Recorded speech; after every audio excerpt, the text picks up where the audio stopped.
mula ngayon, kayo ay pagsasamahin na ng Diyos at pag-iisahin sa Kanyang pag-ibig.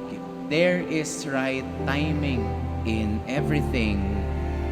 Adrian and Mavic, today is God's perfect timing for both of you. Hindi lang kayo ang nag-ayos sa kasal na ito. Kasama niyo ang Diyos. There is none like you. There is none like